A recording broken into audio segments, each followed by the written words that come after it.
Hipnose médica. Ética, polêmico, comprovação científica. Vamos falar disso tudo, será? Vamos ver. O primeiro, o que é, né? A hipnose médica. Sim. E como funciona nesse contexto terapêutico? Ó, primeiro a gente começa pelo termo, né? Hipnos. Hipnos em grego significa sono, né? Sono. É um termo impróprio? É um termo impróprio. É. Por quê? Porque nem todo paciente que você vai aplicar hipnose, ele vai dormir. E às vezes você aplica a hipnose, porque a hipnose ela pode ser formal e informal. A hipnose formal você induz o transe, então o paciente vai estar dormindo? Não, às vezes ele dorme, mas na maioria das vezes ele está só relaxado, estado de transe hipnótico, né? E a hipnose informal? A hipnose informal é aquela que você conversa com o paciente, você vai fazendo um rapport. Rapport é quando você fala a mesma língua do paciente, você faz uma interação boa, onde você mostra para o paciente que ele está sendo ouvido, compreendido, você faz um bom acolhimento e você vai dando pequenas sugestões hipnóticas durante a conversa. Por isso que é a hipnose informal. Então, quando fala hipnose, as pessoas já pensam assim, sono. Ou então é comum também as pessoas falarem assim, ah, tá, hipnose é aquele negócio de regressão, de vidas passadas. Eu até brinco e falo assim, não, a hipnose que eu faço não é regressão não, é progressão. Eu quero que o meu paciente melhore. Sem falar que a hipnose, muita gente acha que é controle mental. Sim. E não tem nada a ver, né? Nada a ver, nada a ver. E o pessoal acha que funciona em pessoas com menos personalidade, criatividade. Na verdade, funciona melhor com quem tem muita criatividade, Criatividade. né? Porque a hipnose, ela pega muito da criatividade, que digamos que seria, pelo que eu consigo explicar, né? Não Sim. sei se está certo, você me corrige, qualquer coisa. Sim. É o cérebro criando uma situação em que ele mesmo vai acreditar, mas ele que criou ali. Exato. Então, tipo, uma auto-hipnose seria quando você imagina os dedos presos aqui, você não consegue soltar porque o seu cérebro está acreditando em algo que ele criou. Ele criou. É tipo uma memória falsa, talvez. Sim, é mais ou menos isso. Mais ou menos. Deve ser muito mais complexo, mas eu acho que eu consegui resumir. Você conseguiu resumir bem, mas é isso mesmo. E uma das coisas que a gente faz na hipnose é checar as crenças do paciente. Então, muito comum você ouvir pacientes que falam assim, ah, já que eu tô com essa dor, por exemplo, há muito tempo, tem mais de 3 anos que eu tô com essa dor, então não tem jeito pra minha dor. Isso, vai ser o resto da vida. Vai ser o resto da vida. Quer dizer, ele tá dando uma sugestão hipnótica para ele mesmo, no caso negativa, né? E a hipnose, ela não tem nada de espiritismo, de nada de místico. A hipnose foi reconhecida como uma especialidade médica em 2002 pelo Conselho Federal de Medicina. Aí eles alteraram. Ainda é. Com o nome de hipniatria. Já tem esse termo agora. Mas com certeza eu imagino que desde antes e agora deve ser usado de forma diferente, né? Forma diferente. Devem ter excluído algumas coisas, sim, devem ter adicionado outras. Sim. Antigamente a hipnose ela começou, não começou, mas ela foi mais assim desenvolvida pelo Mesmer, né? E que ele imaginava que ele conseguia colocar alguns objetos na mão do paciente e aquele objeto ia transmitir uma corrente eletromagnética e o paciente iria entrar em transe. Depois eles verificaram que não precisava do objeto. Você conversar com o paciente, você já induz o estado de transe hipnótico. E não tem nada de magnetismo, né? A hipnose é o quê? É um estado onde você aumenta a sugestionabilidade do paciente. Quer dizer, você vai falando algumas coisas com ele para ele acreditar naquilo e aquilo vai induzindo uma cura de dentro para fora. Na verdade, a hipnose... Como se fosse uma quebra de escudo, né? Quebra de escudo, de paradigmas. Isso. A pessoa tem que confiar bastante também, Tem muito. Isso aí é fundamental, Ou né? seja, tem que ter... Então, e a parte ética, essa hipnose informal, isso é considerado ética pelo conselho? Sim. Isso não tem nenhum problema. Assim, você estava falando da psicologia, agora pela lei brasileira, né, isso foi uma coisa relativamente recente, psicólogo, médico e dentista podem usar hipnose. Isso já tá. O psicólogo? O psicólogo já pode tranquilo. Não, eu falei errado. O psicólogo não pode fazer regressão de vida passada. Regressão de vida que passada. Antes podia e agora não pode mais. Eu falei errado. A hipnose não é muito a minha praia, mas pelo que eu lembro era isso, era da regressão de vida. Porque não tem comprovação científica sobre regressões de vidas passadas, desde que descobriram que o cérebro pode criar falsas memórias. Isso. Mas os psicólogos podem fazer hipnose tranquilamente. Entendi. O que eu acho legal disso aí também é que não quer dizer que regressões de vida passada também está comprovado que não existe, né? Não, também não. Porque não. é que não se tem provas de que existe, que é totalmente diferente. Exato. Outra coisa que eu queria falar do rapport, que você falou rapport. Sim. Um exemplo de rapport é o que eu estou fazendo aqui, por exemplo. Ó, ele está com a perna virada para cá, eu também estou com a perna virada para cá. A postura tá parecida. Sim. E quando ele fala, eu olho para ele, não olho só para a câmera, né? Sim, sim. Então, para mostrar ali que a gente está sendo receptivo ao que a pessoa está falando. E você vê que eu faço automático, porque eu estudo muito comportamento não verbal, então acaba sendo automático. Ótimo. Eu não fiz, vou ficar igual ele. Não, acaba sendo acaba automático. Sendo natural. Depois que você vai estudando Depois que você vai estudando, você vai praticando. Eu imagino que na hora de atender, os pacientes também começam a ficar automático. Eu faço. Você não pensa. Você não pensa, você vai fazendo. Você fica na mesma postura do paciente. Isso. E a gente usa muito a técnica que chama sim psicológico, né? Quer dizer, o paciente fala uma coisa, você repete aquilo que ele falou. E é bom para melhorar a comunicabilidade. Porque isso. Você confirmando o que ele falou, com outras palavras, você tem certeza de que você entendeu. Você entendeu. E ele sabe que você entendeu. Isso chama comunicação assertiva. Eu estou fazendo a pós em comunicação assertiva. Bacana. Né? Nossa, eu acho isso aí, comunicação para mim, eu acho fundamental. Eu sempre falo, mas isso é óbvio. O óbvio tem que ser dito. O óbvio tem que ser dito. Tem que ser dito. Ainda mais em relacionamento, né? Nossa. Casamento, namoro. Era óbvio? Não era óbvio. Para você era óbvio. Exato. Para outra pessoa, não tanto. Então a gente entendeu o que é a hipnose. E acho que aqui ele falou alguns, mas quais são os principais mitos sobre hipnose que você gostaria de desmistificar? Ótimo. Inclusive eu já tive casos assim, interessantes, né, de eu propor, né, foram muitos, de eu fazer, olha, eu acho que no seu caso seria interessante usar hipnose, então alguns pacientes falam, a minha religião não permite. Ah, é? Tem isso, algumas religiões. Inclusive, polêmico, eu acho que muitas religiões aí, não vou falar nomes, lógico. Sim. Utilizam de auto-hipnose, tá? Sim, como forma de evidência de que aconteceu algo mesmo do além, mas eu não vou falar, é claro, porque eu não, vamos respeitar cada um. A gente não pode entrar, quando o paciente fala comigo, a minha religião não permite, isso. Eu simplesmente falo. Não tem como provar que é hipnose, auto-hipnose também, não, né? Não porque tem. Não tem como. Não tem. Mas enfim, vamos lá. Mitos. Os mitos. Desmistificando. Então, uma coisa que as pessoas têm medo. Doutor, será que eu vou revelar algum segredo que eu não gostaria de revelar? A verdade é que não, a gente não tem isso. Não é controle mental. Não é controle mental. E o poder não está no hipnotizador. O poder está no hipnotizado. Por exemplo, se o paciente tem um segredo que ele não quer contar, ele não vai contar. Não existe hipnose que vai fazer isso. Não, ele não vai falar. Então, o poder está no hipnotizador? Não está. O poder está no paciente. Você induz o relaxamento no seu paciente. É a chamada heterohipnose. Mas existe também, como você falou, a auto-hipnose. Eu, por exemplo, eu pratico a auto-hipnose todos os dias, 2 a 3 vezes ao dia. Para relaxar, para ficar mais tranquilo. Isso que eu ia perguntar, tem benefícios da auto-hipnose, de praticar auto-hipnose? Não tenha dúvida. Sem falar que é legal, né?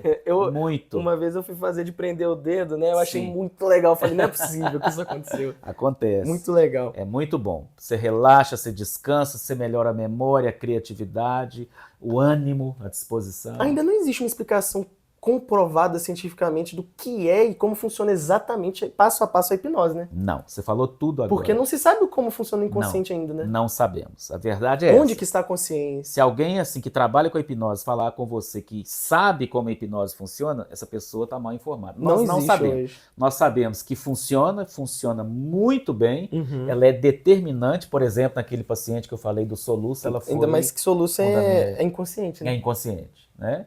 Mas a gente não sabe assim, exatamente como é que funciona.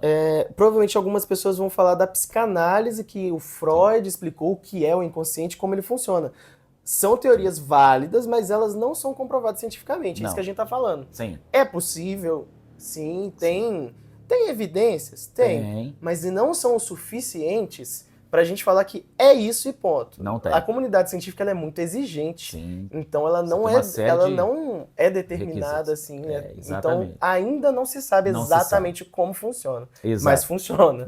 Porque não tem como falar que não funciona. Sim, não tem jeito, né? Assim, os casos que a gente tem, os casos que são resolvidos, eles comprovam. Então, são teorias. Essa aí da psicanálise é uma teoria, entendeu? É uma Existem teoria. outras também. Sim. É só explicar para o pessoal que às vezes é mais leigo e tudo mais.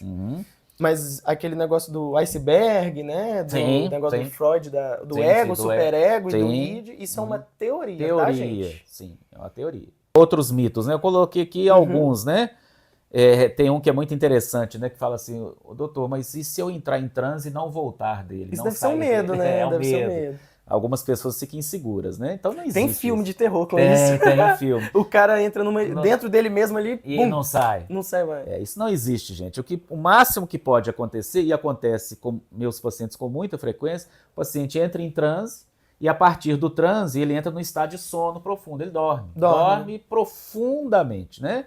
E aí, o que vai acontecer? Não vai acontecer nada, ele vai dormir, né? E eu deixo ele dormir. Não é o ideal, porque já está comprovado que o transe médio ele é o mais eficaz, mas quando o paciente dorme, eu vou falar a verdade, eu fico com dó de acordá-lo, então ele deixa ele dormindo e eu aproveito para dar várias sugestões hipnóticas, né? Eu tive uma vez um paciente meu que falou assim, mas doutor, e se eu tiver aqui em transe hipnótico e se eu morrer? Se eu tiver um ataque cardíaco, um infarto fulminante e morrer, o que vai acontecer? Eu falei, olha, vou te falar o que vai acontecer, eu vou morrer, você vai dormir, e toda pessoa que dorme, o que acontece depois que ela dorme? Ela acorda. Você vai acordar. Eu imagino que hoje muita gente deve ter medo. Nossa, se eu dormir e, sei lá, alguém pôr uma vacina em mim, um negócio assim, né? Uma agulha. Sim, você vai acordar. Você vai acordar. Não tem jeito. É extremamente assim, você não vai apagar. Ainda mais sentado ali, né? Você pode fazer, inclusive isso, você pode fazer sentado, tem pacientes que ficam mais inseguros. Eu não queria deitar, pode fazer sentado? Pode. Hipnose pode fazer do jeito que... Sem falar que é só se ele topar também, né? Sim. Você não vai fazer hipnose com alguém que você também não confia. Não, a pessoa tem que ter total confiança, senão a pessoa tem que querer, ela tem que querer relaxar, né? Exatamente, a hipnose não funciona se a pessoa não querer. Se não quiser, né? Outro mito que tem aqui, né? Existem perigos na hipnose? Existem, né? Eu costumo dar o exemplo seguinte, qual que é o perigo da hipnose? Você tratar com um hipnoterapeuta que não tenha formação em hipnose ou que tenha um conhecimento muito raso, né? Então, eu fiz o curso de formação mesmo, foi o último curso que teve aqui em Belo Horizonte, né? Foi um curso de formação muito sério, depois eu fiz vários cursos de aperfeiçoamento na França, é lá que está, vamos dizer assim, o maior conhecimento da hipnose na França, os cursos são muito bons, né? Então, qual que é o perigo da hipnose? Você fazer com uma pessoa que não seja tecnicamente preparada. É a mesma coisa que eu costumo dar. O risco é gastar dinheiro à toa. Gastar dinheiro à toa e de você, se o hipnoterapeuta não tiver uma formação, ele pode piorar o seu caso, né? É a mesma coisa, pode. O do soluço podia piorar. O do soluço podia piorar. Uma dor crônica que você não sabe abordar, ela pode piorar. É um negócio que, assim, você tem que ter muito, né? Tem todo um conhecimento científico, né? Tem pessoas que falam assim, não, tem no YouTube lá, eu vi lá no YouTube sessões de hipnose, eu vou fazer hipnose pelo YouTube. Tá, mas você vai fazer como? Porque tem que ser individualizado, né? Cada caso é um caso. Como é que você vai fazer? Quais sugestões hipnóticas que você vai usar? Por exemplo, quando eu comecei a fazer o meu primeiro curso de hipnose, eu lembro, eu já comecei dando uma manota, né? Que eu falei com o meu paciente assim, imagine que você está numa praia. Aí o paciente falou assim, doutor, eu detesto praia. Já comecei errado, né? Eu não sabia nada de hipnose. Então, o que a gente faz antes? Você vai perguntar para o seu paciente. Olha, quando você vai relaxar, você gosta de quê? Você gosta de praia? Não gosto de praia. Eu prefiro uma cachoeira. Ou eu prefiro entrar numa banheira com água quentinha. Aí você vai usar aquilo ali para aquele paciente. Se o paciente for muito racional, você vai usar toda a racionalidade, né, no transe hipnótico. Cada caso é um caso. Então, você tem que saber como que você vai atuar. Entendi. O outro mito que eu tenho aqui, né, que a hipnose é milagrosa. Eu sempre respondo assim, parece, mas não é.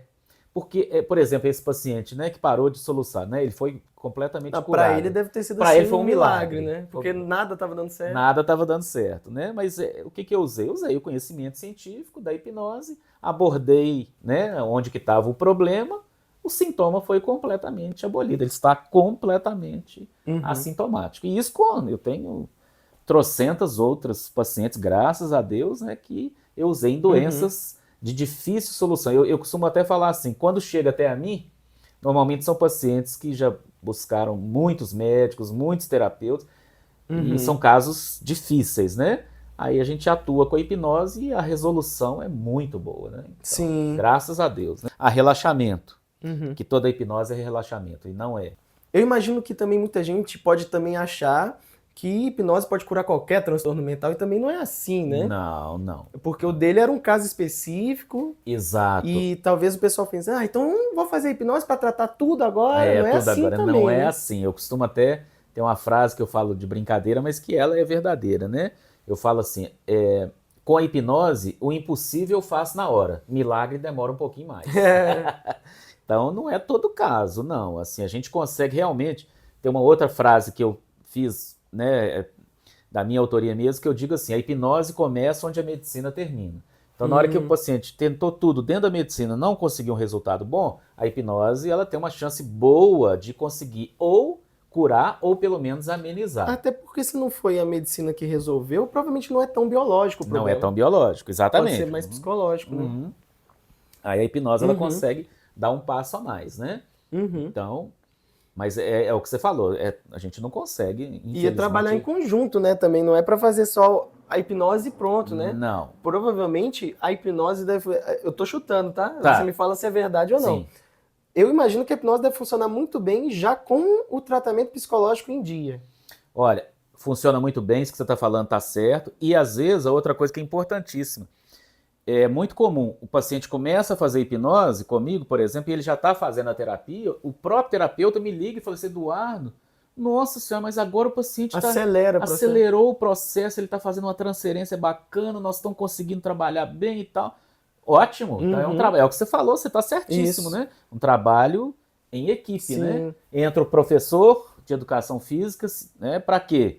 Para estimular a fazer atividade física, porque já está provado, né? Atividade física para depressão, para ansiedade, para tudo, né? Quase tudo, né? A atividade física ela é fundamental, né? Sim. Então é isso, é um tratamento em equipe, né? Exatamente. Eu acho muito legal porque uma coisa não substitui a outra, né? É um complemento. É um complemento. Penúltima pergunta. Quais quadros clínicos se beneficiam mais da hipnose médica? Fobias, dor crônica, ansiedade? Porque eu não sei se vocês sabem, existem uma coisa chamada padrão ouro. Padrão ouro na medicina e tudo que é ciência, na psicologia.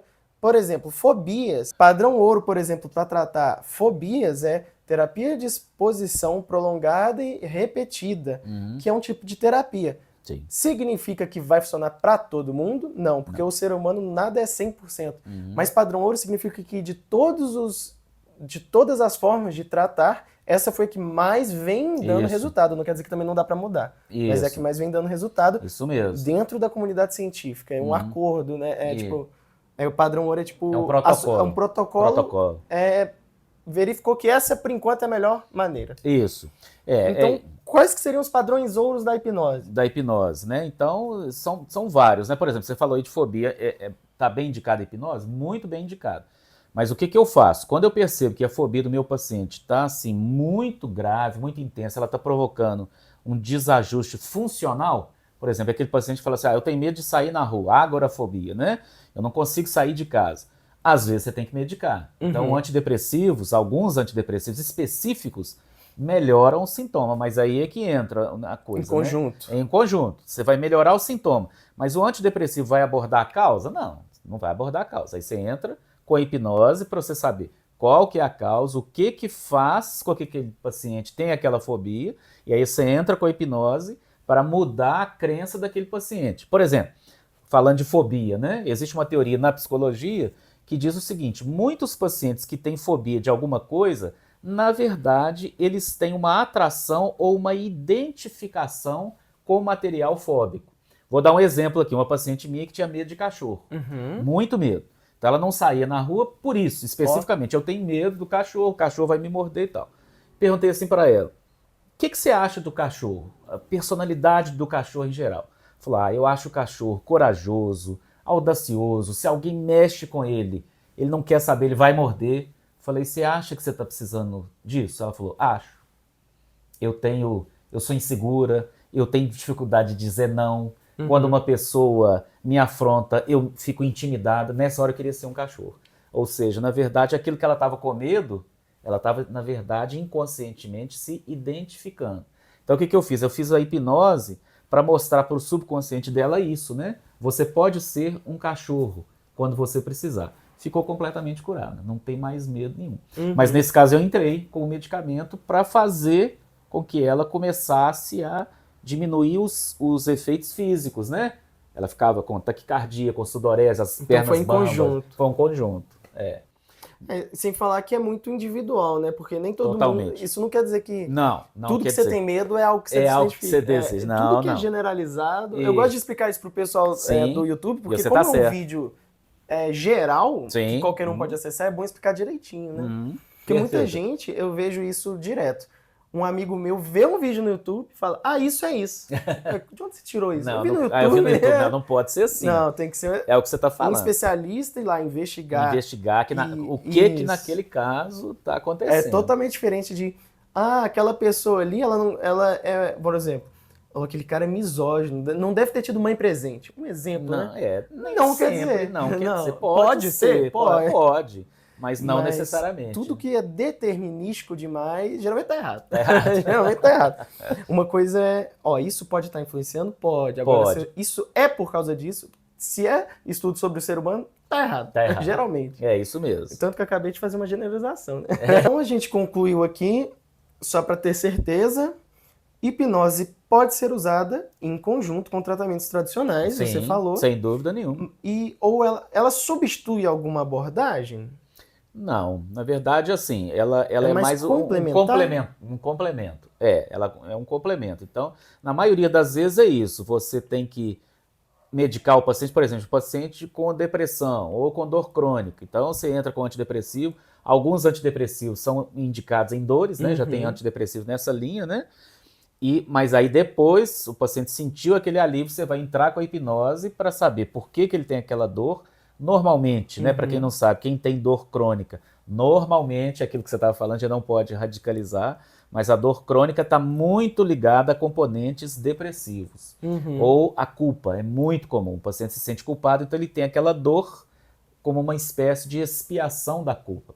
É um mecanismo de autopunição, né? Então você entra com o medicamento, alivia a dor, mas aí você vai mostrar para o paciente o que está por trás daquilo. Aí você faz a hipnose para tirar aquele... Eu fico imaginando como se fosse a cereja do bolo. A cereja do bolo. E muitas vezes eu fico imaginando também uma analogia para isso. Vamos supor que você quer passar um móvel de 20 centímetros em um espaço ali de 18 centímetros. Você não vai conseguir. Às vezes a hipnose é aqueles 2 centímetros que está faltando para entrar o tratamento certinho. Aí o tratamento encaixou por causa desse pouquinho a mais. O paciente tem Às vezes alguém já tentou tudo. Isso. E chega na hipnose, ele descobre, era isso, estava faltando isso. Não significa, por exemplo, vamos supor, ele está fazendo terapia, usou a medicação correta e fez a hipnose. Agora, se ele fizesse só a hipnose, também não ia dar certo. Provavelmente. Se ele fizesse só a medicação, não ia dar certo. E nem só a terapia. Mas juntando os três, conseguiu. Conseguiu. Exatamente isso. Muito, muito bem explicado. Legal. Depois vocês querem ver, às vezes, o doutor me hipnotizando? Será que dá depois um dia pra gente fazer isso? Para o pessoal ver mais ou menos como é que funciona? Sem dúvida nenhuma. Ia ser legal, hein? Bacana. É isso, pessoal. Então se inscrevam. Deixa aqui assuntos que vocês querem que respondam. As polêmicas. Pode criar polêmica, a gente responde, né? Sem dúvida. Estamos aqui para isso. Os homens sábios, né? Como eu costumo dizer, as pessoas sábias, né? Elas usam o diálogo não para provar seu ponto, mas para descobrir a verdade. Isso. Né? Porque é o conceito de verdade, né? Então, quando se tem uma discussão, é algo saudável, porque vai se descobrir algo através dessa discussão. Sim. Então, se você discorda de alguma coisa, também escreva aqui. Mas com alguma propriedade, né? Porque sem dúvida, né? Eu também vejo muita gente discordando e não colocando o porquê, de onde tirou, aí não tem como discutir. Não tem como, sim. Mas é isso, pessoal. Boa. Até mais. Se vocês gostaram, me avisem aí, deixem um like. Até a próxima. Até a próxima. Foi um prazer.